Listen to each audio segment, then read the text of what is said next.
Послание Садыр Джапарова кыргызскому народу. Уважаемые кыргызстанцы, наше государство – многонациональный народ. Раз мы живем в одной стране с казахами, узбеками, русскими, таджиками, уйгурами, дунганами, корейцами и другими национальностями, я обращаюсь ко всем вам. Вот как уже 28 лет наш Кыргызстан живет как независимое государство. Другие передовые государства, получившие независимость, уже летают в космос. Они не имеют, подобно нашим, природных богатств. Строят над океаном небоскребы. Государства, 30 лет назад находившиеся в развитии ниже нас, сегодня обеспечивают сами своих граждан от рождения до смерти. А мы дали разграбить свои богатства. Не можем элементарно накормить своих людей, залезаем в долги и превратились в страну, существующую за счет гуманитарной помощи. Молодежь, наше будущее, разбрелась по всему миру. Кто виновен? Конечно, в первую очередь руководители государства. Есть в какой-то мере общая вина народа, потому что видим, знаем и из-за своего равнодушия не останавливаем этот беспредел. Виноваты также молодые лидеры, которые иногда устраивают митинги, крикнут «стоп», но потом продаются за должности или деньги. Народ уже не верит таким псевдолидерам, пользующихся доверием, ведущих за собой и доводящих дело до конца. Таким образом, сегодня наша страна оказалась на краю пропасти. Через 6-7 лет придет время уплаты долга Китаю в 2 миллиарда, а то и больше. Другим странам более 3 миллиардов. Конечно, выплачивать не сможем. Казна пуста. Есть ежегодная недостаточность бюджета в 10 миллиардов сомов. Наши земли заберут даже не спрашивая нас. Потому что наши руководители подписали договор. Если не сможем оплатить, то отказываемся от суверенитета. Не будем обращаться в международный суд. Если будем судиться, суд будет в Гонконге на китайском языке. Отказаться от суверенитета означает, если наша страна опоздает хотя бы на 1 день по уплате процентов и основного кредита, передаем вам в бразды правления государства. Это неоспоримо. Мало того, они подписали договор о возможной передаче руководства ТЭЦ, северной южной альтернативной дороги, электростанции Датха-Кемин. Если китайская сторона заберет и начнет управлять всем этим, мы никак не сможем противостоять.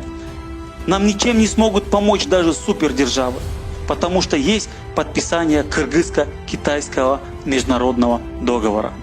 Я не против инвестиций с Китаем и теплых отношений двух стран. Но, думаю, надо было 7 раз отмерить, прежде чем брать кредит с такими большими процентами. Должны были анализироваться пути обратной выплаты и брать деньги только будучи уверенными. И даже тогда не под 2%, а под максимум 0,75%. Что случилось, то случилось. Рождается вопрос о том, как теперь быть. Надо изменить насквозь прогнившуюся систему управления, от которой больше вреда, чем пользы. За 2 месяца надо ввести новую систему управления. Для экономии каждого сома парламент надо сделать одномандатным с округов вместо партийной системы. И он не должен превышать 35 депутатов. Пусть будет предоставлен каждый район. Если честно, для 6 миллионов граждан даже 35 депутатов – это много. Депутат не чинит дороги, не строит мосты, школы. Пусть пишет законы и следит за их исполнением. Пусть не вмешивается в кадровые вопросы. Президент должен сам управлять государством и нести полную ответственность перед народом. Хватило бы одного вице-президента. Не нужно армии руководителей, от которых больше вреда, чем пользы. Раз в год собирали бы всеобщий народный курултай, где отчитывается президент и парламент, получает оценку своей работы. И если курултай не удовлетворен, там же отправлять в отставку, объявлять новые выборы. Вот только тогда установится истинно народная власть. Не надо терять 6 лет на президента и парламент. Если они не умеют работать, время, оказалось, не ждет. Чтобы Кыргызстан успел развиться. Люди уже давно летают в космос, а мы все еще живем в эре лопаты и кирки. Это горькая правда. Только совершив такую реформу, начнем развиваться. Иначе только будем грязнуть. Надо вернуть профессиональные кадры 21 века. Наших сограждан, работающих за рубежом и вносящих вклад в экономику других стран, на государственные должности у нас в стране. Пора брать на работу по конкурсу истинных профессионалов своего дела. На улице 21 век, а у нас все правят друзья, товарищи, сватья и братья. Если не совершим такие изменения сегодня, с этой системой управления наша казна пуста. И так дойдем до выборов президента 2023 года. Далее, целостность нашего государства под вопросом. Не ошибусь, если я скажу, что мы проживаем время, когда каждый день по ценности равен веку. История это подтвердит. С 2025 года наши земли начнут кусками переходить к другим странам. Мы вынуждены будем сидеть, ухватившись за голову.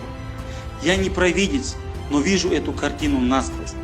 Если сегодня не будем принимать меры для выхода из этого капкана, завтра будет поздно.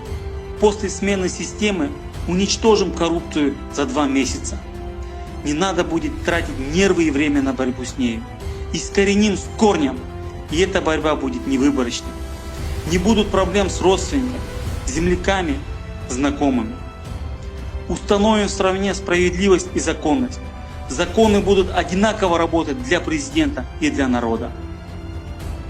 За 2 года в 5 раз умножим государственную казну и вернем на родину 1 миллион наших мигрантов, чтобы они не чистили туалеты, извините, не чистили дерьмо за рубежом. Каждый будет рядом со своими родителями, со своими детьми, будет обеспечен делом. Каждый кыргызстанец будет жить обеспеченно, и мы превратимся в сильное государство. На это у нас хватит и сил, и ума. У нашего государства есть возможности. Для этого лишь нужно налитие политической воли, справедливости у человека, который будет президентом. Находясь в политике уже 15 лет, я убедился, что только от президента зависит развитие государства. Он должен работать честно и бороться своими алчными желаниями. Как мы увеличим казну в 5 раз за 2 года? Пока не буду говорить эти пути, так как сегодня врагов у меня больше, чем на голове волос. Завтра будет еще больше, так как они все присосались, как паразиты, к разным прибыльным источникам, к нашим природным богатствам. Все прихватизировали.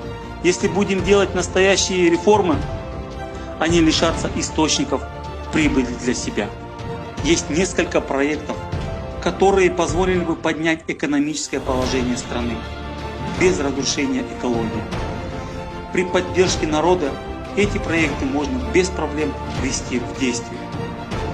Если сегодня сделаем вышесказанные изменения и введем в действие те проекты, то уже в 2025 году сможем оплатить все внешние долги, поднять зарплату бюджетным работникам, пенсии и пособия в 2, а то и 3 раза. Жизнь людей сразу начнет налаживаться. После этого моего обращения экономисты, финансисты скажут наверняка, что невозможно за 2 года поднять бюджет в 5 раз и вернуть всех мигрантов. Конечно, это возможно. Если всем народом будем защищать страну от внешних и внутренних врагов, то сможем совершить экономическое чудо. Повторяю еще раз, если весь народ не будет равнодушным, будет морально поддерживать во всех реформах и реализации новых проектов, то за 2 года наша страна встанет на путь развития, и через 7-8 лет не то что брать кредиты, а будем страной, дающей кредиты. Я уверен в этом, иначе не говорил бы. Какая нужна поддержка? Например, когда начинаешь работу с разными проектами на пользу государства, это может быть против интересов паразитов страны. Они начнут порождать разные помехи, начнут платить отдельным людям деньги и выводить на улицу с лозунгами «Долой». Такая история была в 2011 году, когда я начинал делать реформы в судебной системе. Также будут совершать противодействия разного рода. Еще один пример. Если посадить обворовавшего народ чиновника, его родственники начинают митинговать и требовать освободить. Часто вы в подол клянетесь тем чиновникам, которые своровали принадлежащие народу миллиардные богатства. Сделают что-нибудь для вашего села, а потом, зарезав лошадь, пригласят на той. Они воруют наши средства к существованию и будут продолжать воровать. Вы должны это понять. Как результат, наше государство на грани исчезновения, если мы не уничтожим воровство. В высших эшелонах власти воров 150-200 человек, поддерживающих друг друга, кочующих с одной должности на другую. Они кружатся вокруг казны и высасывают ее. Они переплетены между собой. Сваты, названные отцы и матери. Их не интересует будущее Кыргызстана. У всех есть за рубежом счета и виллы. Как только зарождается какая-нибудь угроза, они готовы покинуть страну. Когда страх проходит, они опять приезжают на выгодную должность и далее присасываются к государственной кормежке. Этому свидетельство 2 госпереворота. Без общенародной моральной поддержки нам невозможно избавиться от коррумпированной системы управления. Ради Родины и своего народа я ложу свою голову на плаху. Если, придя к власти, я не смогу провести вышесказанные реформы за 2 года, даю обещание собрать народ на площади и положить свою голову на отсечение. Не сочтите за высокомерие, но сегодня народ нуждается в национальном лидере, и я готов им стать. Для сохранения страны каждый из вас нуждается в поддержке. Такова горькая правда сегодняшнего дня. Многие рвущиеся в президенты сегодня предали государство. За 15 лет в политике многих из них знаю изнутри.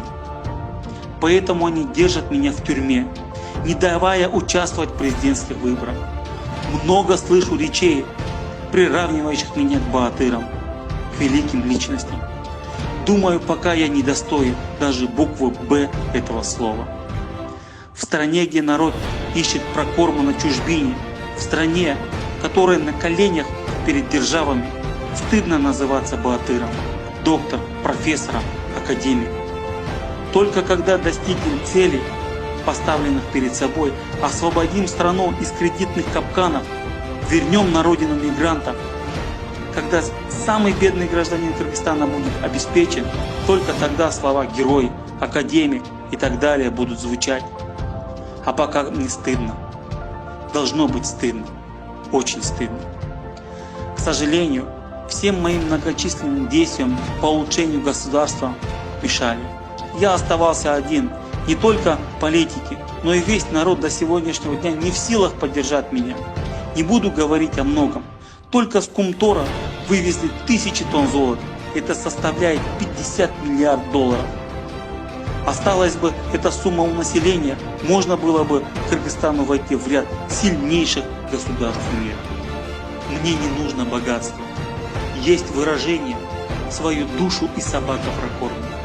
Семью обеспечить особого ума не надо. Подобно перетерпевшим руководителям, не собираюсь продаваться зарубежным олигархам, ставить им в услужение имущество народа, превращать в рабов целое государство. Богатство, власть, горе, счастье, достаток – я прошел через все это. Может, поэтому Всевышний послал мне все эти испытания, чтобы я все это осознал. Теперь мне нужно только светлое будущее нашей страны, его целостность, будущее нашей молодежи. Чтобы мои дети, внуки жили в достойной стране. Да, если бы я не был в политике, может, я тоже, как и вы, жил бы спокойной жизнью. Но, видя, как государство находится в кризисе и зная пути выхода из этой ситуации, я не могу молчать. В нынешней системе правления за судьбу государства не отвечает конкретно ни один человек. Парламент ссылается на правительство, правительство на президента, президент опять же на парламент. Таким образом, уже 28 лет, как мы все видим, наше государство обворовывается и находится на краю пропасти. Один человек должен взять ответственность на себя, и мы должны вывести страну из кризиса. Поэтому, кто готов работать честно ради светлого будущего и страны, кто имеет дух поклясться перед народом, посвятить свою жизнь реформам и прогрессу, тогда объединяйтесь в один кулак. 25 марта я, рискуя, прилетел на родину с данной программой участвовать на президентских выборах. К сожалению, меня незаконно посадили, не дав даже пересечь границу. Было две причины посадить меня. Первая – не дать принять участие в президентских выборах. Вторая – я был как кость в горле. Им выгодно было, чтобы я сидел в тюрьме, пока не растащат Кумтор и другие миллиардные богатства. Власть добилась обоих своих целей. Сидя в тюрьме, я не смог участвовать в выборах. ЦИК не дал разрешения. Сейчас уже заканчиваются залежи на Кумторе. Сейчас, даже будучи столь в трудном положении, беспокоюсь о будущем страны. В какой стране придется жить нашим детям? Как говорится, народ без государства, как сирота без родителей. Не разъедутся ли люди окончательно? Предки проливали кровь за нас, за Алла-Ато, чтобы наши дочери не были пленницами, а сыны рабами. А мы не то, чтобы думать о будущем потомков, мы стали рабами своего живота и вещизма, а Алла-Ато раздербанили. Обращаюсь ко всем, кем вы бы ни были, милиционером ли, военным ли, учителем, медиком или простым рабочим. Несмотря на какой вы национальности, задумайтесь глубоко, будьте в единстве и объединяйтесь. Рано или поздно каждого из вас коснется все это. У каждого в Кыргызстане есть семьи, дети, внуки. Если вам не все равно, тогда не будьте равнодушными к будущему своих потомков. Поднимайтесь с колен.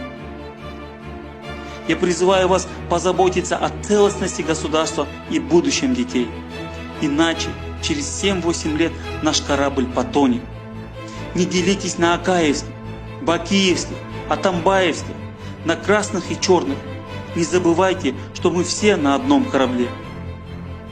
Если эти слова вас не разбудят, тогда погибло будущее Кыргызстана. С глубоким уважением ко всем ваш Садыр Джапаров. Дорогие земляки, с тех пор умер отец Садыра Джапарова.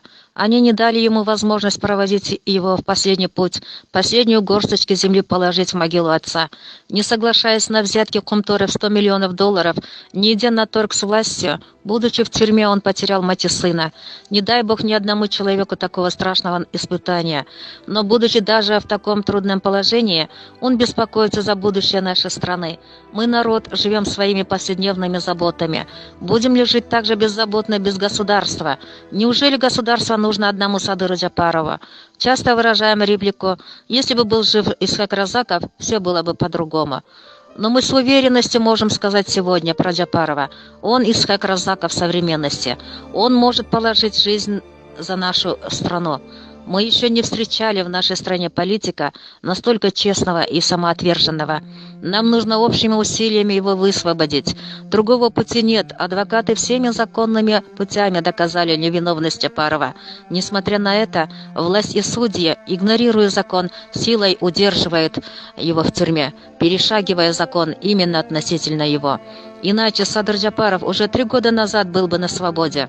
Даже люди, обвиненные в предательстве Родины, севшие за решетку за коррупцию, сегодня уже разгуливают на свободе. Что сказать? Пусть народ сам рассудит. После опубликования этого послания родственники и другие близкие люди могут потребовать убрать его, могут осуждать нас. Такие случаи часто бывают.